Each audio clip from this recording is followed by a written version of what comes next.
আজকের কবি হচ্ছেন সিলভিয়া প্লাথ। তো write down about the poet.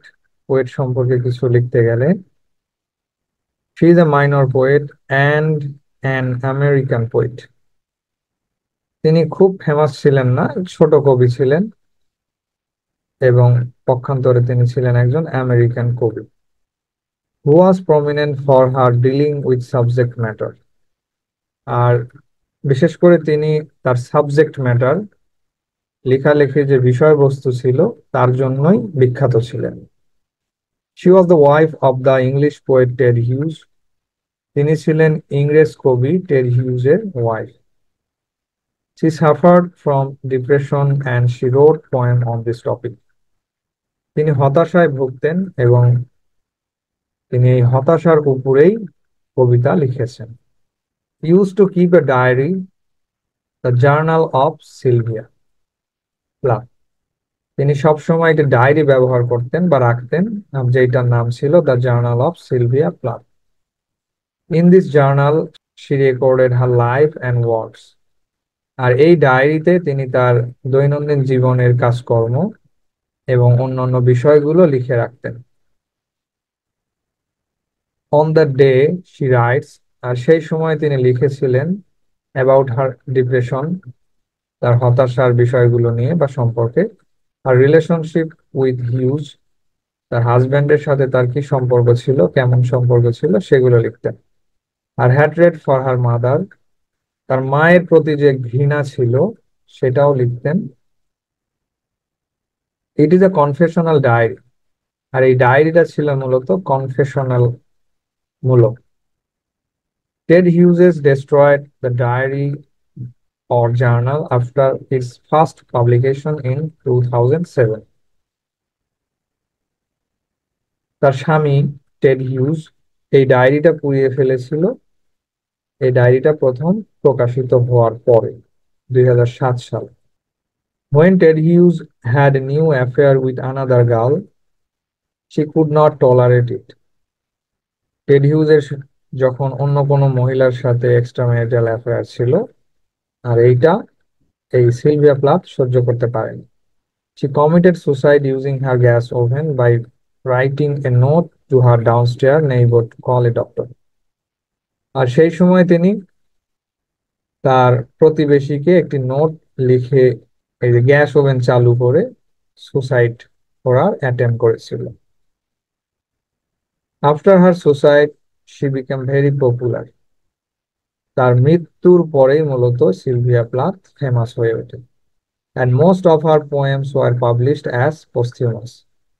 এবং তার বেশিরভাগ কবিতাই প্রকাশিত হয় পোস্থিউমাস হিসেবে। আর পোস্থিউমাস কি?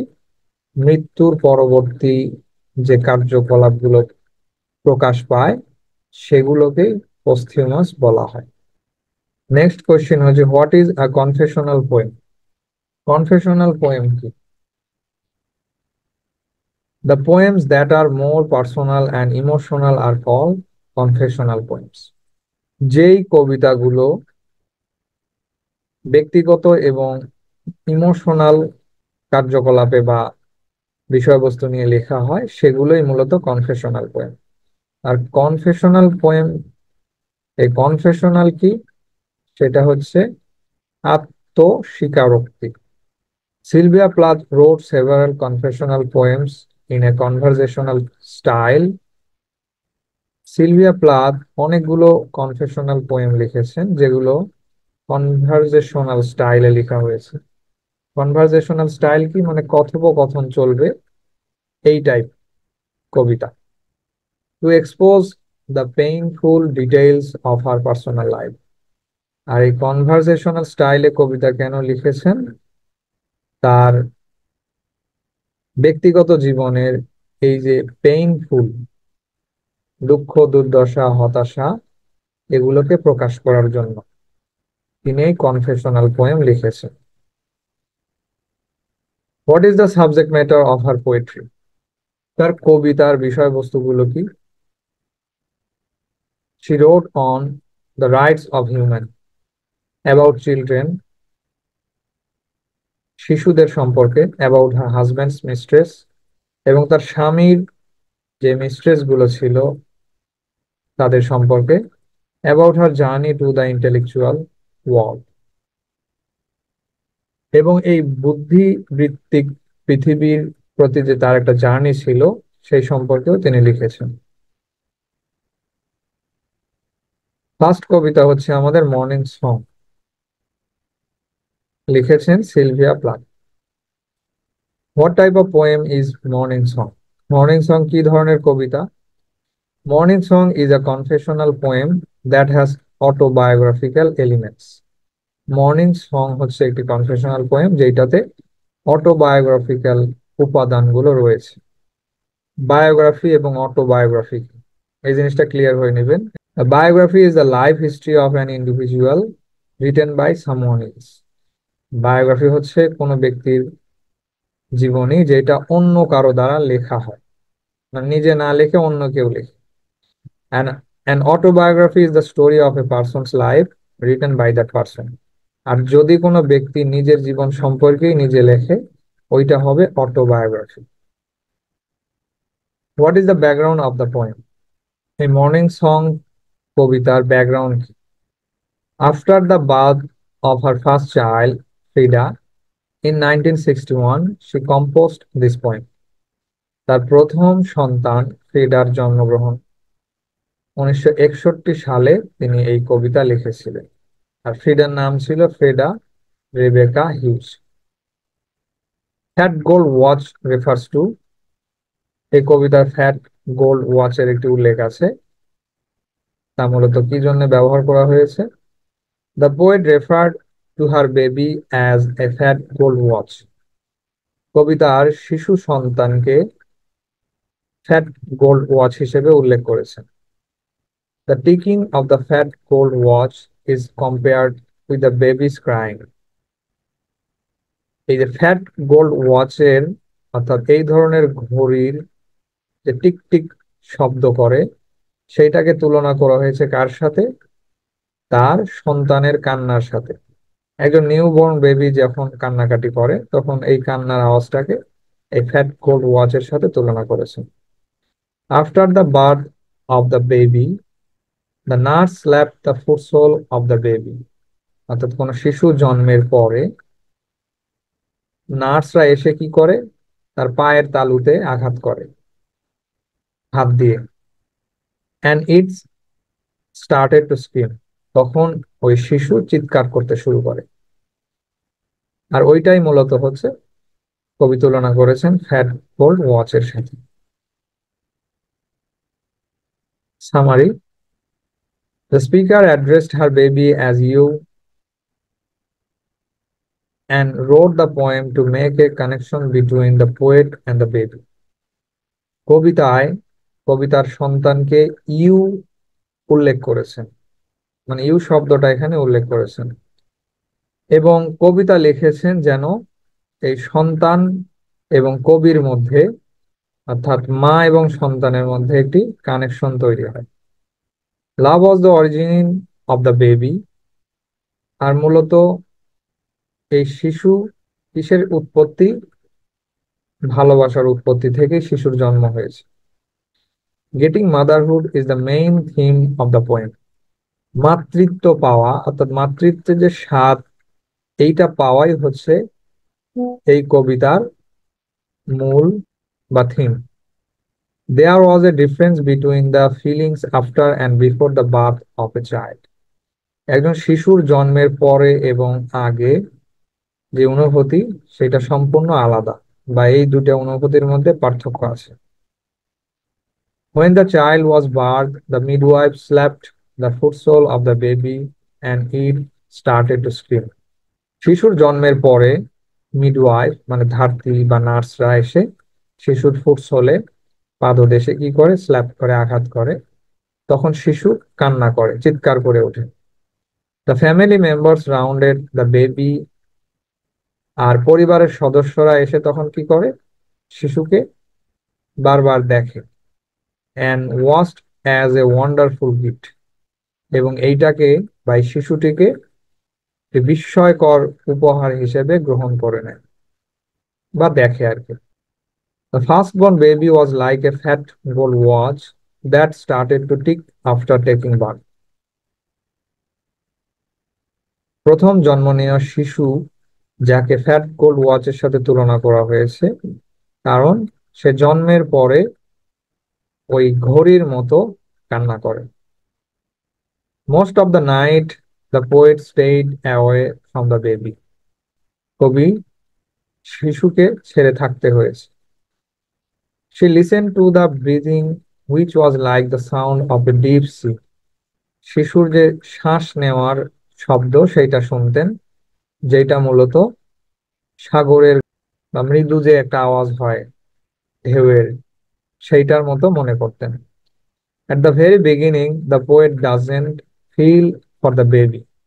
শিশুর জন্মের পরে কবির শিশুর প্রতি খুব একটা ফিলিং ছিল না। But gradually she feels that the crying of the baby is like a morning sun. আর ধীরে ধীরে শিশুর প্রতি কি হয়, কবির একটা টান বাড়তে থাকে, মা এবং সন্তানের মধ্যে যে টান থাকে, আর যেটাকে মূলত মর্নিং সং এর সাথে তুলনা করা হয়েছে। The bond between mother and child was expressed by the first notes of the child. আর এই মা এবং শিশুর মধ্যে বা সন্তানের মধ্যে যে সম্পর্ক, সেইটাই মূলত এই শিশুর ফার্স্ট যে চিৎকার বা কান্না, এইটার মাধ্যমে প্রকাশ পেয়েছে। সেকেন্ড কবিতা হচ্ছে ওয়ার্ডস, Sylvia Plath.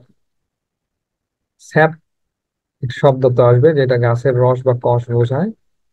The horse symbolizes life. Words are presented in the poem by using many symbols and metaphors. এই কবিতায় ওয়ার্ডস, এই ওয়ার্ডটিকে বিভিন্নভাবে উপস্থাপন করা হয়েছে এবং সিম্বল এবং মেটাফোর ব্যবহার করে উপস্থাপন করা হয়েছে। Words are used for communication, but the choice of wrong words can break up the communication. ওয়ার্ডস সাধারণত কিসের জন্য ব্যবহার করি আমরা? যোগাযোগ করার ক্ষেত্রে। আবার অনেক সময় আমাদের শব্দ চয়নে ভুল হলে আমাদের এই যোগাযোগ বিচ্ছিন্ন হয়ে যায়। অর্থাৎ একজন মানুষ মানুষের সাথে যখন কথা বলে, আর এই কথা বলার ভাষাগুলো যদি কি হয়, পারফেক্ট না হয়, তখন মানুষের সাথে মানুষের কি হয়, সম্পর্ক নষ্ট হয়ে যায়। The purpose of words is to make a bond between the two person. এই ওয়ার্ডস এর উদ্দেশ্য কি? কথা বা ভাষার উদ্দেশ্য কি? এক বা একাধিক মানুষের মধ্যে একটি বন্ড তৈরি করা। And it can also destroy the relationship. এবং অনেক সময় এই ওয়ার্ডস কি হয়, মানুষের সম্পর্ক ভেঙে ফেলার কারণও হয়। Axes are sharp and can cut wood. কুড়াল দিয়ে কি হয়, যেটা অনেক ধারালো, বিশেষ করে কাঠ কাটতে ব্যবহার হয়। Words are like axe which can cut the relationship. আর এই ওয়ার্ডস, কথাগুলো, ভাষাগুলো ওই ঠিক অ্যাক্সের মতোই, যেটা মানুষের সম্পর্ক বিচ্ছিন্ন করে দেয়। Words can travel like an echo from the center and reach many miles. Words কি করে? ট্রাভেল করে, অর্থাৎ মানুষের মধ্যে সম্পর্ক তৈরি করে, যেটাকে ইকোর মতো বলা হয়, প্রতিধ্বনির মতো। আর যেটা কি হয়, ভেসে বেড়ায় এক প্রান্ত থেকে অপর প্রান্তে বা মানুষের মন থেকে মনে। The second simile of words is sap, which is considered as the tear. আরো একটি সিমিলির উদাহরণ দেওয়া হয়েছে, যেটা হচ্ছে স্যাপ। আর কিসের সাথে বিবেচনা করা হয়েছে তাকে? টিয়ার, চোখের পানির সাথে। When the axe hurts the tree, sap comes out like tears. যখন কুড়াল দিয়ে গাছে আঘাত করা হয় বা কাঠে আঘাত করা হয়, তখন এই স্যাপ, গাছের কষ বের হয়ে আসে কিসের মতো? টিয়ার্স, মানুষের চোখের মতো। Similarly, the stroke of the axe cannot get back as well as the tree sap. গাছে যেমন আঘাত করার পর সে আঘাত আর ফেরত নেওয়া যায় না, তেমনি ভাবে গাছ থেকে যে কষ বের হয় বা মানুষের চোখ থেকে যেই কান্নার বের হয়, পানি বের হয়, সেটা আর ফেরত নেওয়া যায় না। অর্থাৎ আপনাকে বুঝতে হবে, যখন আপনি মানুষের সাথে কথা বলবেন তখন যেন আপনার শব্দ চয়নগুলো এমন হয় যেটা অন্যের চোখের পানির কারণ না হয়। অর্থাৎ শব্দ চয়নে অবশ্যই সতর্ক হতে হবে। The horse symbolizes the people who want to remain in the world of creativity. আর হর্সের একটি উদাহরণ দেওয়া হয়েছে, যেটা কিসের প্রতীক বহন করে? ওই সমস্ত মানুষদের যারা এই পৃথিবীতে চিরস্থায়ী হতে চায়। Many years later, that adventure person's skull will be found beside the road with overgrown weeds. আর অনেক বছর পরে ওই ব্যক্তির মাথার খুলি খুঁজে পাওয়া যায় কোথায়? রাস্তার পাশে অতিবৃদ্ধ আগাছার মধ্যে। অর্থাৎ যেই লোকটি এই ক্রিয়েটিভিটির ওয়ার্ল্ডে চিরন্তর হতে চেয়েছিল, তার কি হয়? কিছুদিন পরে তার মাথার খুলি রাস্তার পাশে খুঁজে পাওয়া যায়। This is the fat of those people who want to remain for ever in this world. আর এইটা বিশেষ করে ওই মানুষদের সাথেই ঘটে যারা এই পৃথিবীতে চিরস্থায়ী হতে চায়।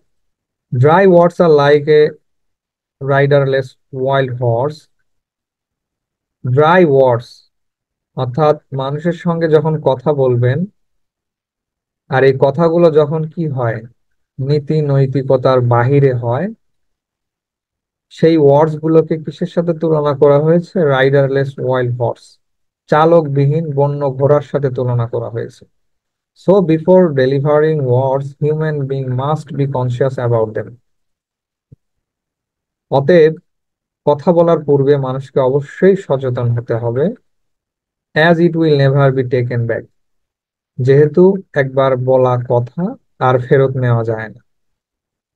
এরপর what is ইমাজারি? Write down it's use in words. ইমাজারি কি আর ইমেজারির ব্যবহার এই ওয়ার্ডস কবিতায় হয়েছে সেগুলো লিখতে বলা হয়েছে। Imagery is the literary form that produces a picture-like effect on our minds. Imagery হচ্ছে একটি সাহিত্যিক ভাষা বা সাহিত্যিক শব্দ, যেটা কিসের জন্য ব্যবহার হয়? আমাদের মনে ছবির মতো প্রভাব ফেলতে ব্যবহৃত হয়। মানে পড়তেছি আর পাশাপাশি আমরা কল্পনায় মনে হয় দেখতেছি কোনো কিছু, এমনটা হয় আমাদের সাথে মাঝে মাঝে। The sense of visualization is created by imagery. আর তখন আমাদের মধ্যে কি হয়? এই ইমাজারির মাধ্যমে একটি দৃশ্যায়নের অনুভূতি তৈরি হয়, যে মনে হয় আমরা কোনো কিছু দেখতেছি। The appropriate use of words can present a simple scenery of as picture like. এই ওয়ার্ডস এর যথাযথ ব্যবহার আমাদের মনে কি কি উপস্থাপন করতে পারে? এটি পিকচার লাইক, ছবির মতো প্রভাব ফেলতে পারে। The stroke of the axe on wood can create a sense of visualization in the reader's mind. এরপরে বলতেছে, কুঠুরির আঘাত যখন কাঠের উপরে করা হয়, সেটা সিনারি তৈরি করে, সৃষ্টি করে, এই দৃশ্যায়নের অনুভূতি পাঠকদের মনে তুলে ধরে। The next imagery is sap, which is compared with human tears. আরো একটি ইমাজারি ব্যবহৃত হয়েছে, সেটা হচ্ছে স্যাপ, যেটা কিসের সাথে তুলনা করা হয়েছে? মানুষের কান্নার সাথে তুলনা করা হয়েছে। Dry words are like riderless horse, and a reader can see that wild horse marching for eternity. Dry words চালকবিহীন ঘোড়ার মতো হয়, আর তখন একজন পাঠক কি অনুভব করতে পারে? ওই ঘোড়ার মতো যেটা মার্চিং ফর ইটার্নিটি, অনন্ত অভিযানে বের হয় যেই ঘোড়াটি, মানে চলছে তো চলছে। এরপর নেক্সট কবিতা হচ্ছে দ্য রাইভাল, প্রতিপক্ষ, Sylvia Plath. Who is rival? Rival কে বা কারা?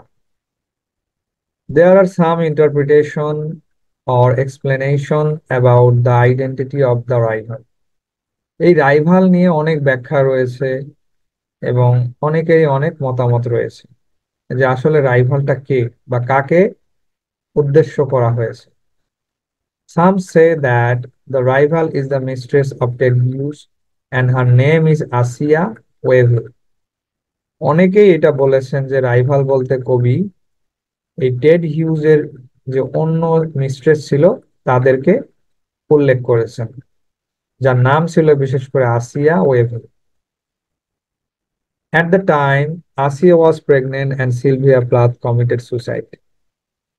আর ওই সময় যে সময় কবিতাটি লেখা হয়েছিল তখন আসিয়া প্রেগনেন্ট ছিল এবং সিলভিয়া প্লাথ মৃত্যুবরণ করেন।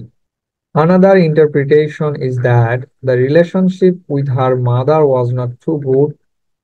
অনেকে এই ব্যাখ্যাও দিয়েছেন যে যে তার মায়ের সাথে সম্পর্ক খুব একটা ভালো ছিল না, as she did not allow her to attend the funeral of her father. কারণ হিসেবে বলেছেন যে তার মা সিলভিয়া প্লাথকে তার বাবার ফিউনারেলে উপস্থিত হতে দেয়নি বা অংশগ্রহণ করতে দেয়নি। Some say that her relationship with her some friends is not good. আবার অনেকেই এটাও বলেছেন যে তার বন্ধুদের সাথে সম্পর্ক খুব ভালো ছিল না, and they are the rivals. আর এ কারণেই সিলভিয়া প্লাথ তার বন্ধুদেরকে রাইভাল হিসেবে উল্লেখ করেছেন। But it is clear that the rival is the personal acquaintance of the poet. কিন্তু এইটা পরিষ্কার যে কবি রাইভাল বলতে তার নিজের পরিচিত কাউকেই উল্লেখ করেছেন, বা তার স্বামীর ওয়াইফ হতে পারে, তার মা হতে পারে, অথবা তার বন্ধুরাও হতে পারে। Who are the great light borrowers? কবি এই কথাটির উল্লেখ করেছেন যে লাইট borrowers কারা। The moon and Ted's mistress are the great light borrowers. কবি মুন, চন্দ্র এবং টেড হিউজের যে মিস্ট্রেস ছিল তাকে গ্রেট লাইট borrowers হিসেবে উল্লেখ করেছেন। What is the mythological example in the poem? এই কবিতায় কবি এই মিথোলজিক্যাল পৌরাণিক উদাহরণ দিয়েছেন সেইটা কি? The rival is like King Medusa who touched everything and turned into lifeless matter. পৌরাণিক কাহিনীর উল্লেখ করতে গিয়ে বা উদাহরণ দিতে গিয়ে কবি কিং মেডুসার উল্লেখ করেছেন, যে কিং মেডুসা এমন একজন ছিলেন যে কোনো কিছুকে যখন স্পর্শ করতেন সেটা কি হয়ে যেত? লাইফলেস মেটালে পরিণত হয়ে যেত। The poet ironically said that it was her first gift. আর কবি হাস্যরসাত্মক ভাবে এইটা উল্লেখ করেছেন যে এটা তার ছিল প্রথম একটা উপহার। The speaker alleges that her husband is stone-hearted and makes every issue complex. R Sylvia Plath এই অভিযোগ করেছেন যে তার হাজবেন্ড ছিলেন একজন স্টোন হার্টেড ব্যক্তি, যে সামান্য সূক্ষ্ম বিষয়কেও কমপ্লেক্স, জটিল বানিয়ে দিত, ঠিক কিং মেডুসার মতো। The poet presents her rival with the use of many imagery. কবি তার শত্রুদেরকে, রাইভালদেরকে অনেক ইমেজারি উল্লেখ করার মাধ্যমে উপস্থাপন করেছেন। The rival is like a moon who is both beautiful and destructive. Rival হচ্ছে চন্দ্রের মতো, যে সুন্দরের পাশাপাশি ধ্বংসাত্মক। The moon is relative with magical force as well as enchantment. চন্দ্র কিসের সাথে সম্পর্কিত? ম্যাজিক্যাল ফোর্স, জাদু মন্ত্রের সাথে সম্পর্কিত। The moon shines borrowing the light of the sun. চন্দ্র কি করে? সূর্যের আলো ধার করে আমাদেরকে আলো দেয় বা উজ্জ্বল হয়ে ওঠে। Like the rival shines borrowing the glory of the speaker. আর ঠিক তেমনি ভাবে কবির যারা শত্রু বা রাইভাল, তারা তার যে ঐশ্বর্য এইটা ধার করে নিয়ে কি করে? আলোকিত করে। Like King Medusa, everything turned into stone with the touch of her rival. King মেডুসার মতো তার শত্রুরাও সবকিছুকে কি করে দেয়? কমপ্লেক্স করে তোলে, জটিল করে তোলে যখন তারা কোনো কিছুকে স্পর্শ করে। She is like a lifeless stone in the museum. কবি নিজেকে এই লাইফলেস স্টোনের মতো তুলনা করেছেন, যেটা মিউজিয়ামে থাকে। The most negative similarity of rivals is carbon monoxide. রাইভালদের সাথে মিল আছে কিসের? কার্বন মনোক্সাইডের সাথে। Which is life threatening and suffocate to death, যেটা মূলত জীবনের জন্য ঝুঁকিকর এবং মানুষকে শ্বাসরুদ্ধ করে মেরে ফেলে। At last, the poet wishes that she would remain far away in a dark continent like Africa. পরিশেষে কবি এইটা ইচ্ছা পোষণ করেছেন যে সে এই সব কিছু থেকে আফ্রিকার মহাদেশের মতো কোথাও গিয়ে তিনি অবস্থান করবেন। But no days is safe from her. কিন্তু কবি আফসোস করে এটাও বলেছেন যে কোনো কিছুই বা কোনো দিবসই কিনা তার থেকে সেফ না, নিরাপদ না। এরপর নেক্সট হচ্ছে আমাদের ক্রসিং দ্য ওয়াটার। এটা লাস্ট কবিতা লিখেছেন Sylvia Plath. Scientifically, black is the mixture of all colors and white is the absence of colors. কালো হচ্ছে মূলত সকল কালার সংমিশ্রণ, আর সাদা কি? যেখানে অনেক কালারের অনুপস্থিতি রয়েছে। The symbolic meaning of black is, black এর সিম্বলিক মিনিং হচ্ছে mysterious, evil, negative side of life. আর হোয়াইট এর সিম্বলিক মিনিং কি? Death, pale life, inactivity. What is sirens? Sirens কি? It is a mythological figure with a bird-like body and a woman's head. Sirens হচ্ছে একটি mythological figure যা মূলত পাখির মতো দেহ এবং একজন মহিলার মতো মাথা। It could sing sweetly and it had a magical effect on the sailors. এই সাইরেন্স খুব মিষ্টি সুরে গান গাইতে পারত, আর যার প্রভাব সেইলরদের উপর পড়তো। অর্থাৎ তারা এই জাদু মন্ত্রের মতো গান শুনে তারা কি হয়ে যেত? নিজের কন্ট্রোল হারিয়ে ফেলত। The sirens had driven the soul to their island whenever the sailors were sailing on the rocky coast. আর এই সাইরেন্স তাদের মিষ্টি সুর দিয়ে, সঙ্গীত দিয়ে সেইলরসদেরকে তাদের দ্বীপে নিয়ে নিয়ে যেত। They are mermaids like they sing in the eyes of a person. তারা মারমেইডের মতো, আর তারা বিশেষ করে মানুষের চোখে চোখ রেখে গান গাইতো। After hearing that song no one can resist themselves. আর তাদের গান শোনার পরে কোনো ব্যক্তি নিজেকে ধরে রাখতে পারত না, অর্থাৎ তাদেরকে অনুসরণ করে তাদের দ্বীপে চলে যেত। Summary: the poem is about life and death which is the essential part of human life. কবিতাটি লেখা হয়েছে মানুষের জীবন এবং মৃত্যুকে কেন্দ্র করে, যেটা মানুষের খুবই এসেনশিয়াল একটি অংশ। By crossing the river of life, everyone has to reach the destination which is death. জীবন নদী পার হয়ে মানুষ তার ফাইনাল ডেস্টিনেশন, চূড়ান্ত ঠিকানায় পৌঁছে যায়। In this journey, one thing is always silent and it is the soul. আর এই জার্নিতে একটি জিনিস সাইলেন্ট হয়ে যায়, সেটা হচ্ছে সোল বা আত্মা। অর্থাৎ মৃত্যুর পরে মানুষের বডি, দেহের সকল অংশই যায়, কিন্তু শুধু আত্মা বিচ্ছিন্ন হয়ে যায়। The poet started her poem with a description of a journey in a lake with a boat. কবিতা শুরু করেছিলেন একটি জার্নির বর্ণনা দিয়ে, যেটা একটি বোট দিয়ে লেক পার হচ্ছিলেন। The lake and the boat are black, which suggests the mystery of life. Lake এবং বোট উভয়ই ব্ল্যাক ছিল, যেটা জীবনের যে রহস্য সেইটা প্রকাশ করে। The trees beside the lake are like drinking water from the lake. আর লেকের পাশ দিয়ে যে সমস্ত গাছ ছিল সেগুলোকে দেখতে ড্রিঙ্কিং ওয়াটারের মতো মনে হচ্ছিল, কারণ লেকের পাশের গাছগুলো বাতাসের কারণে। The blackness of nature symbolizes the blackness in human beings. আর নেচারে যে ব্ল্যাকনেস ছিল সেইটা হিউম্যান বিং এর মধ্যে যে একটা অন্ধকার দিক আছে সেইটাকে সিম্বলাইজ করে। On the journey to destination, we'll have to face some magical influence like sirens. R final destination মানুষ যখন জার্নি করবে, অর্থাৎ চিরস্থায়ী ঠিকানায় যখন মানুষ যাবে, তখন এই ধরনের ম্যাজিক্যাল ইনফ্লুয়েন্স তার মোকাবেলা করতে হবে।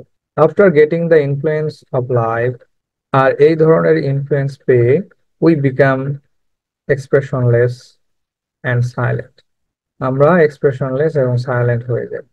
This silence is compared with the silence of the soul, আর এই সাইলেন্সকেই মূলত আত্মার যে স্তব্ধতা তার সাথে তুলনা করা হয়েছে।